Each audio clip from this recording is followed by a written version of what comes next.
Donc maintenant, la dernière partie essentielle d'FL Studio, le browser. Donc c'est tout simplement la bibliothèque. Donc si je clique là-dessus, donc c'est cette petite icône, et il y a ça qui s'ouvre sur le côté.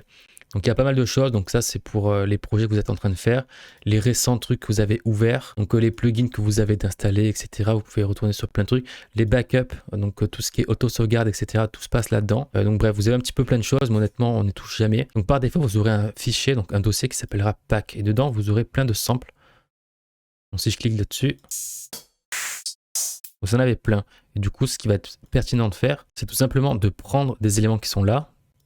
Donc ça, en amont, il faudrait les télécharger sur Internet. Parce que ceux de base, ils sont sympas, mais si vous voulez faire les choses un peu mieux, avoir de meilleurs sons notamment, il faudra les récupérer d'Internet. Donc, il y en aura des gratuits, des payants, mais voilà. Une fois que vous avez vos éléments, vous pouvez le prendre et le glisser directement dans votre arrangeur ici, comme ceci, pour ensuite pouvoir faire des petits trucs, comme ça. Si vous voulez pas, vous pouvez le mettre directement là-dedans, comme ceci, et après faire pareil. Voilà, donc ça vous permet juste en fait de prendre les samples et de les envoyer et après de les manipuler une fois que vous serez dedans. Et donc pour ajouter des choses à l'intérieur, c'est très simple, il faut juste aller dans File Settings et comme je vous l'ai montré pour les plugins qui sont ici, il faut montrer à FL Studio où sont situés vos samples. Donc moi vous voyez bien ici qu'il y a un chemin d'accès que j'ai choisi qui renvoie au bureau et dans un dossier. Le dossier s'appelle Sample Perso, donc je l'ai bien ajouté ici. Pour en ajouter plusieurs en cliquant là-dessus. Et vous voyez que maintenant j'ai un dossier donc qui s'appelle Sample Perso. Ça, c'est des samples que je vous propose gratuitement, que vous aurez pu télécharger. Je vous les mettrai quelque part. Mais par exemple, si je vais là-dessus, drum, clap, par exemple, drop clap. Voilà, ça c'est un sample. Je peux le prendre, le mettre là-dedans.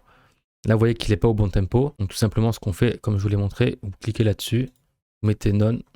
Et là, vous voyez bien que c'est fait pour être dans un temps comme ceci. Donc vous prenez là, et vous faites ça comme ça. Et donc là, c'est très bien calé. Voilà, comme ceci. Et donc, vous avez plusieurs éléments. Par exemple, si vous voulez des kicks, vous allez là-dedans. Si je veux un kick hardstyle, par exemple, je peux faire ça. Là, je vois qu'ils sont pas super bien calés non plus. Voilà, il faut faire attention à ces petites erreurs comme ça, à ces petits décalages. Donc, ce qu'on fait, c'est non encore une fois. Vous mettez bien ici et vous faites ça comme ceci. Voilà. Et une fois que ça c'est bon, on se remet en 4. Et là, on peut dérouler. Donc, on prend le pinceau et faire comme ça. Et si je fais lecture.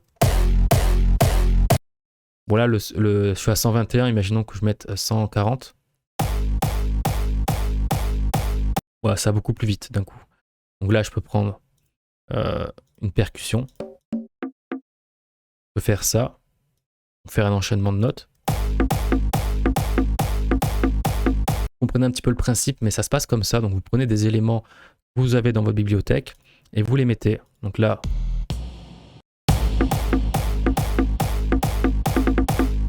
bon bref, c'est pas top, mais vous avez compris un peu le principe.